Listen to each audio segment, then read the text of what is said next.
किस पोस्ट पे हैं?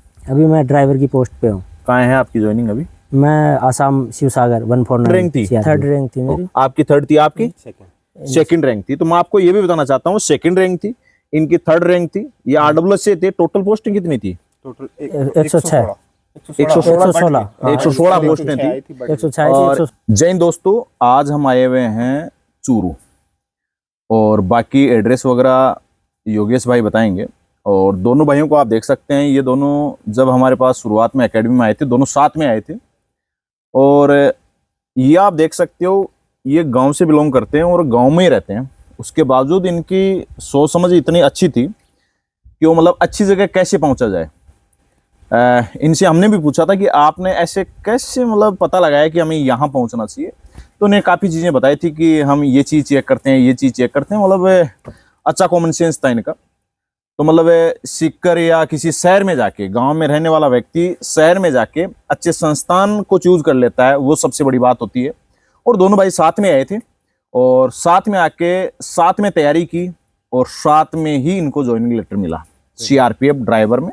2023 में ये वैकेंसी आई थी। हाँ। और 24 में इनका फिजिकल और ट्रेड टेस्ट हुआ था। और 24 के लास्ट में ज्वाइनिंग हुई। तो सबसे पहले तो योगेश आप बताएं, मतलब नाम बताएं और अपना गांव, तहसील, डिस्ट्रिक्ट बताएं आप। मेरा नाम योगेश कुमार है। गांव मेरा नरसिंह नगर है, तारनगर तहसील में है। चूरू से बिलोंग करता हूँ मैं।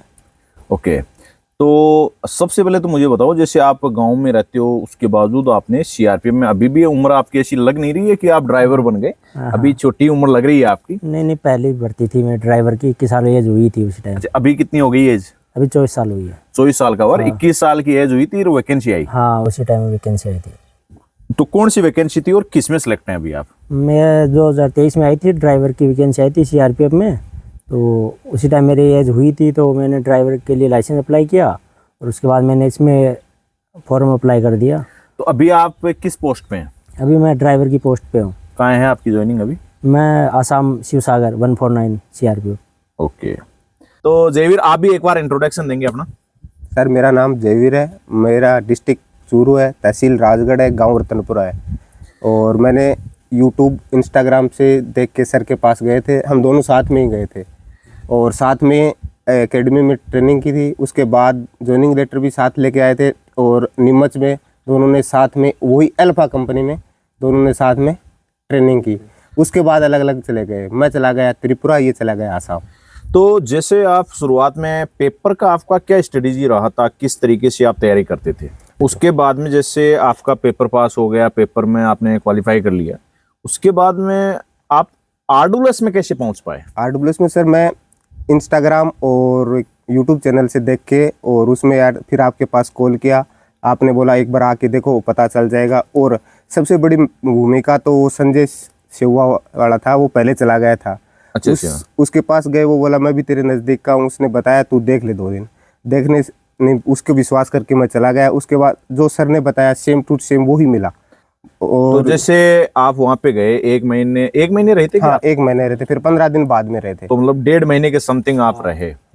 तो वहां जैसे मतलब पहली बार अगर अच्छा नहीं मिलता किसी लड़के को तो 1 महीने बाद शायद दोबारा नहीं जाते। लेकिन आप 1.5 महीने हमारे पास में रह के आए। हाँ सर। तो ड्राइविंग में कहीं दिक्कत आई? कोई ड्राइविंग में दिक्कत नहीं, जो बताते हैं ना उससे बेस्ट ही देने की कोशिश करते हैं। और स्टाफ का कैसा बिहेवियर था वहाँ? स्टाफ का तो बहुत अच्छा था सर। हमारे वो टेक्निकल पार्ट के क्वेश्चन बताते थे सर। बलकरण सर बहुत अच्छे सर है, बहुत ज़्यादा हर चीज़ के बारे में बताते थे, छोटी छोटी बातों के बारे में बताते थे। सर भी साथ बैठ के बस सब प्रकार के टेक्निकल के बारे में भी हमें जानकारी देते थे। तो दोनों ही मतलब हंसी मजाक वाले कैंडिडेट थे वैसे। और ये योगेश से तो काफी ज्यादा हंसी मजाक करता है, अभी तो थोड़ा सा सीरियस मूड में दिखाई दे रहा है। तो योगेश और क्या बताना चाहेंगे आप? लड़कों को क्या सजेस्ट करना चाहेंगे? अपन ने अभी आरडब्ल्यूएस आश्रम के नाम से भी अभी इंस्टीट्यूट ओपन किया है। हाँ। उसमें जैसे 12th पास बच्चे हैं उनको हम तैयारी करवाएंगे। इसके अलावा रिटन एग्जाम से रिलेटेड जो भी है भर्ती, हाँ, उनकी हम तैयारी करवाएंगे। तो उसमें हमने ये प्लान लिया है कि एक गुरुकुल की तरह ही उसमें हम बच्चों को पढ़ाएंगे।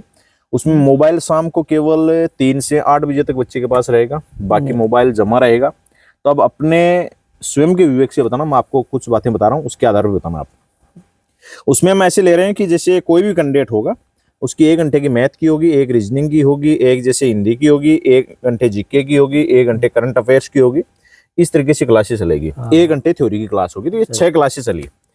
अब ये 6 क्लासेस चलाने के बाद में क्या किसी सीआरपीएफ की तैयारी कर रहा है उसको मैथ अलग से पढ़ाना पड़ेगा, आईटीपी के लिए मैथ अलग से पढ़ाना पड़ेगा, या एसएसबी के लिए अलग से मैथ पढ़ाना पड़ेगा, या सबको एक ही क्लास में हो जाएगा काम? अब कोई लड़का अगर मैथ पढ़ रहा है हाँ तो मैथ अगर प्रॉपर ढंग से पढ़ लिया तो वो सीआरपीएफ हाँ, में तो काम में वही आ जाए, वो है। एसएसबी में काम में आ जाए। हाँ, ये अर्धसैनिक बल में सारों में यही मतलब सेम में यही आता है। और रीजनिंग जैसे पढ़ा तो रीजनिंग पढ़ा तो वो सब में एक ही हाँ रीजनिंग एक काम ही में आ आनी, जाएगा। हाँ वही आएगा, उसके लिए कुछ अलग से नहीं तो है। आपका भी ऐसे ही रहा होगा, पहले आपने मतलब हाँ। तैयारी का किस तरीके से स्ट्रेटेजी रखी कि आपका स्कोर अच्छा भी रहा? आपका शायद फर्स्ट सेकंड रैंक थी, 3rd रैंक थी मेरी। आपकी 3rd थी, आपकी सेकंड रैंक थी। तो मैं आपको ये भी बताना चाहता हूँ, सेकंड रैंक थी, इनकी 3rd रैंक थी, ये आरडब्ल्यूएस से थे। टोटल पोस्टिंग कितनी थी? टोटल 106 116 116 पोस्टें थी। 106 और 116 हो गई थी। इन दोनों का वीडियो हमारे पास पहले का भी है, उस टाइम के भी काफी वीडियो इनके बने हुए हैं, तो वो वीडियो भी आपको मैं दिखाना चाहूंगा। लेकिन 116 पोस्ट थी, सेकंड और 3rd रैंक। तो आपकी क्या स्ट्रेटेजी रही थी उस टाइम में? क्लासेस जैसे जीडी का कोर्स ले रखा था तो उसी से तैयारी करते थे। 4 सब्जेक्ट थे तो उनका मैथ रीजनिंग वो सेम इसी में सीआरपीएफ में, इसका अलग से कोर्स भी नहीं हो। तो ऐसे आपने अलग से- एसएसबी का जैसे तैयारी की तैयारी नहीं की थी क्या उस टाइम में? एसएसबी का नहीं दिया था? नहीं उसी टाइम मेरी तो एज ही हुई थी। उसी अच्छा, टाइम एज हुई ड्राइवर थी, की हुई सीआरपीएफ थी। ड्राइवर में हाँ, हुई थी, और उसमें मामला हाँ, उसी में सेट हो गया। हो गया हाँ। तभी शादी कर ली क्या अभी? अभी शादी वादी नहीं करी सर। तो अब तो एंगेजमेंट हो गई? नहीं कुछ नहीं हुआ अभी। और जयवीर की? चल रही है जयवीर अच्छा, के चल देख रही है हाँ, अभी। जयवीर का देख रहे हैं। अब तो ऑप्शन बढ़ गए हैं वैसे। हाँ वो तो चलता रहता है। हाँ, तो लेकिन यहाँ सुकून भरा जीवन है। और हाँ, इस जगह से आप मतलब कई लोग सोचते हैं कि ऑप्शन नहीं होता है बच्चों के पास में, कैसे तैयारी करें, क्या है। अभी हम आए थे, हाँ। मेरे हिसाब से यहाँ से डायरेक्ट कोई रूट भी नहीं है। नहीं डायरेक्ट मेरे को लगता है मेन रोड से कम 3-4 किलोमीटर आना पड़ेगा। हाँ 4 किलोमीटर अडियाल से आना पड़ता है। हाँ, अब ये आप देख भी सकते हैं, एकदम से मतलब खेतों के बीच में है। हाँ अब कोई बोले कि यहाँ पर हमारे लाइट की व्यवस्था है, यहाँ पे हाँ लाइट पानी लाइट सब की व्यवस्था है। अब कोई बोलता है कि हमारे पास ये गांव में है, हम बुक कहाँ से लाएंगे, ये चीज कहाँ से लाएंगे, तो वो तो एक बहानेबाजी होती है। हाँ वो तो बात है। तैयारी करने वाला बच्चा कहीं पर भी तैयारी कर सकता है। हाँ उन बच्चों को क्या कहना चाहेंगे जो मतलब बहाना बना देते हैं कि हमारे पास तो ये चीज का भाव था, इस चीज का भाव था, इस चीज का भाव था? उन बच्चों को क्या बहाना कहना हम चाहेंगे? अपने आप से बना रहे हैं और किसी से नहीं बना रहे। वो अपने आप को खुद कोई धोखा दे रहे हैं, बहाना बना रहे हैं। तो कोई भी बच्चा ऐसे बोलता है तो उसको हम यही माने हाँ वो तो अपने आप से ही बहाना बना रहा है। बेवकूफ बना रहा है क्या? हाँ बस वो खुद को हमारे बेवकूफ पास बना में रहा है। सबसे बड़ा चैलेंज ये आ रहा है अभी, जैसे बच्चे हमारे पास में अभी रह रहे हैं तो उनसे फोन जमा करते हैं तो वो एक बात बोलते हैं कि सर घर से कॉल आ जाता है। हाँ तो ऐसा कोई इमरजेंसी काम होता है क्या बच्चे को भाई कि उनके मतलब 5 घंटे फोन रहता भी है फिर भी जमा करते हैं तो बोलते हैं कि घर से कॉल आ जाए, कोई इमरजेंसी कॉल आ जाए? अभी तक मेरी लाइफ में कोई इमरजेंसी कॉल नहीं आया। तो अब वो और तो अभी मेरे क्या- हिसाब से नौकरी लगने से पहले तो इमरजेंसी काम लड़के खुद की होता है, पेमेंट उसी मंगवाने के होता लिए। है। तो उससे क्या काम करवा लेंगे घर वाले बताओ? हाँ, तो मैं आप भी बोल रहे हो कि हम शाम को डेली फोन देते हैं तो इमरजेंसी है तो है नहीं कि तुरंत ही वो दिन में इमरजेंसी वो उससे- हाँ भाई, वो कोई डॉक्टर तो है नहीं कि कि पेशेंट आ जाएगा और इमरजेंसी में उनका कोई हाँ। ऑपरेशन करना पड़ेगा। तो ये तो कुछ नहीं है। आप उन लड़कों को क्या बोलना चाहेंगे जो बहानाबाजी कर करके 25 साल 30 साल 32 साल के हो जाते हैं और लास्ट में ये बोलते हैं कि अभी लास्ट भर्ती है, उस लेवल तक वो क्यों पहुंचते हैं? आपका क्या अनुभव है? सर मैं ये कह रहा हूँ, देखो अगर मैंने भी बहुत वैकेंसी देखी थी, मेरा हुआ तो तीनों में साथ हुआ। एमईएस में हुआ था, एनआर नेवी सिविलियन ड्राइवर उसमें भी साथ हुआ था, इसका भी हुआ था। 3 में हुआ? 3 में साथ हुआ था। मतलब पहले आप क्या कमी छोड़ते थे उस वजह से फिर आपको एहसास तो हुआ था कि पहले अपन ये कमी छोड़ रहे थे फिर हमने ये कमी पूरी की तो मैं selection लगभग हो सर लगभग रहा हूँ तो एक हरियाणा पुलिस में हर मतलब वैकेंसी में 1 नंबर पॉइंट से ऐसे रहा था, लास्ट में जाके रहता था। मेरे को बहुत दुख लगता था। 6 बार आर्मी में रहा था, फिर मेडिकल अनफिट हो गया। उसके बाद धीरे धीरे फिर मेरे को जीके नहीं आता था। अच्छा, मैथ रीजनिंग ठीक थी, धीरे धीरे जीके पढ़ना स्टार्ट किया, फिर मैं धीरे धीरे उतने नंबर के हिसाब से आने लगा और मॉक टेस्ट भी देता था साथ। तो अगर मान लीजिए मैं आपसे ये पूछना चाहूँ कि लाइब्रेरी में अगर बच्चा नहीं जाए और इस जगह कोई पढ़ना चाहिए तो पढ़ सकता है? हाँ आराम से। मैं तो 2 महीने गया था वैसे, लेकिन मैं यहीं ज़्यादा घर पे ही पढ़ता था, ज़्यादा तैयारी यहीं घर पे करता था। अच्छा, घर पे पढ़ते थे? हाँ, घर पे पढ़ता। मेरा भाई है सर, वो घर पे ही पढ़ता है, लाइब्रेरी भी बहुत कम जाता है। तो घर पे आराम से पढ़ सकता है, कोई दिक्कत नहीं है। लेकिन एक माहौल बन जाता है सर, अगर मान लो कोई कोचिंग में जाएगा तो वो उस माहौल में वो एक बार थोड़ा सा एडवांस हो जाता हाँ, है। वो एक बार कोचिंग तो मेरे हिसाब से एक बार बच्चे को जरूरी कोचिंग है, कर लेनी चाहिए। अनिवार्य है सर। अगर वो नहीं कर पाएगा ना तो उसको पता नहीं चलेगा किस बाहर हिसाब का का माहौल पेपर नहीं आता है, पता किस हिसाब का कुछ प्रक्रिया से गुजर। अगर कोई बच्चा अपने पास में आरडब्ल्यूएस में आएगा, आश्रम में अभी आरडब्ल्यूएस एकेडमी तो अपना है ही, जिसमें तो जो ड्राइवर से रिलेटेड ट्रेड की तैयारी है वो चलती है। अभी आरडब्ल्यूएस आश्रम में कोई बच्चा आता है तो आप क्या कल्पना करते हैं, हमारे पास जो बच्चा आएगा उसको हम सिलेक्शन देके मैं ये भेजेंगे? बोलता हूँ कि सर हमें तो बहुत बेस्ट दिया था और आने वाले को भी और बेस्ट देंगे ये उनका मतलब। तो अभी भी आप तो शुरुआती कैंडिडेट थे जब आरडब्ल्यूएस ओपन हुआ था। हमारे साथ वाले लगभग हमारे साथ ट्रेनिंग किए, एक ही कंपनी के अंदर अल्फा ब्रेवफास्ट विंग के अंदर साथ में ट्रेनिंग की। अब हमने एक ग्रुप बना रखा है अपने यारों का, लेकिन साथ ही अभी कितने मेरे लोग साथ हो हैं। अभी तो सर 15 तो एक ग्रुप में है अभी फिलहाल। तो उस टाइम में कितने थे भाई अपने कोचिंग से? ये कैंडिडेट भी है, ये भी है, ये भी है। बहुत है सर, उधर ट्रेनिंग में जाने के बाद पता चला उधर के ये भी बोला आरडब्ल्यूएस में आया था, ये भी आया था पर तो मतलब 116 में मतलब देख के उधर ही आरडब्ल्यूएस का ऐसा लगता था। मुझे यार आप तेरे को देखा हो, वो बोलता है कि तेरे को आरडब्ल्यूएस अकेडमी में देखा। हाँ ऐसे ऐसे पता चला। अच्छा, तो मेरे हिसाब से 30-35 तो होंगे उस हाँ टाइम में। 30-35 थे सर।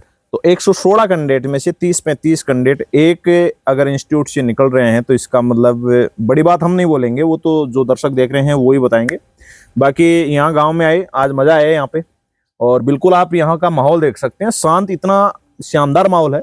अगर बच्चा एक बार कोचिंग कर लेता है उसके बाद हम घर पे आराम से पढ़ाई कर सकता है। हमारा तो ये कहना है। बाकी और कुछ बताना चाहेंगे आप? बस एक बार जरूर आए आरडब्ल्यूएस एकेडमी में, विजिट करके जरूर देखें, आपको पूरा पता चल जाएगा, जो बताएगा उससे बेस्ट मिलेगा आपको। हाँ, एक बात और पूछना चाहूंगा, जब आप थे उस टाइम में चूरू से कितने कैंडिडेट थे वो बताना आप? 5 से मेरे को याद है, उनमें 5 से तो जैसे थे, 5 का 2 तो आप थे। 2 थे, धर्मेंद्र था, धर्मेंद्र था, कमल सारण एक था, कमल था, और एक उसके साथ का था, कमल सारण के साथ वाला, वो तो फिजिकल में फेल हो गया फिजिकल था। में रह गया था वो। और आप चारों लग गए थे उस टाइम में? 5 लगे थे। 5 लगे थे ना? हाँ तो आप 2 5, तो आप एक थे। वो पूनम था। अच्छा, पूनम ही चूरू से है। हाँ, चूरू से तो 2 तो आप हो गए, एक पूनम हो गया, एक धर्मेंद्र हो गया, हाँ, एक कमल हो गया। एक कमल हो गया। तो मेरे को ये 5 से याद थे, और ये 5 से की 5 से ही लग गए थे उस टाइम में। और योगेश आप बताओ, अब और बच्चों को बताओ कुछ बातें, आसपास के जो भी कैंडिडेट है आपके, उनको क्या कहना चाहेंगे आप? नहीं, यही कि एक बार सर को विजिट करके आप जरूर देखें। आप जो आपसे बोलेंगे उससे मतलब ज़्यादा देने की कोशिश करते हैं। पक्का? हाँ, उससे ज़्यादा ही मिलता है वहाँ पे। हाँ, आप अगर आपको कहीं पर भी दिक्कत लगती है तो बिल्कुल ये दोनों कैंडिडेट बैठे हैं, इनके पास में आप आ जाना। अगर आपको लगता है कहीं पर भी दिक्कत आए, ये मैंने तो मेरे गांव के कम से कम 5 या 6 को भेज दिया है। हाँ हाँ, सीआई सब का फिजिकल कर रखा है, और राजस्थान हाई कोर्ट वाला कर रखा है, और दिल्ली पुलिस का भी करके आया, और एक राजस्थान पुलिस में लगा हुआ है। तो हाँ, कहीं दिक्कत लगता है बिल्कुल भाइयों के पास में आप आ सकते हैं। हाँ हाँ, इन्होंने गांव का नाम बता ही दिया है, तो आसपास के जो भी कैंडिडेट हैं, और सबसे मेन हम जो उसमें बेस ले रहे हैं वो ले रहे हैं दिल्ली पुलिस के लिए भी ले रहे हैं। दिल्ली पुलिस कांस्टेबल के लिए और ड्राइवर के लिए है, दोनों के लिए। पहले कांस्टेबल है उसमें हो रही था, क्योंकि किसी भी कैंडिडेट की 18 साल उम्र हो गई और 12th पास कर लिया तो वो कैंडिडेट आए, क्योंकि वो बैच हमारा जो है वो 12 महीने का 2 साल का बैच, इस टाइप से हम उस बैच को लेके चल रहे हैं, जिसमें बच्चे को बेसिक से लेकर टॉप लेवल तक उसको तैयार करेंगे। मोबाइल उनके पास कम से कम रहेगा, जो प्रेशर बच्चा आएगा उसके पास मोबाइल नहीं रहेगा। और जो कैंडिडेट जिनकी एज ज़्यादा होगी, ड्राइवर से रिलेटेड आएंगे, उनको 5 घंटे के लिए मोबाइल दिया जाएगा, और प्रेशर बच्चे होंगे उनको मोबाइल नहीं दिया जाएगा। तो आज हमने भाइयों से मुलाकात करवाई। आज के वीडियो में इतना ही, मिलते हैं अगले वीडियो में। जय हिंद, जय भारत।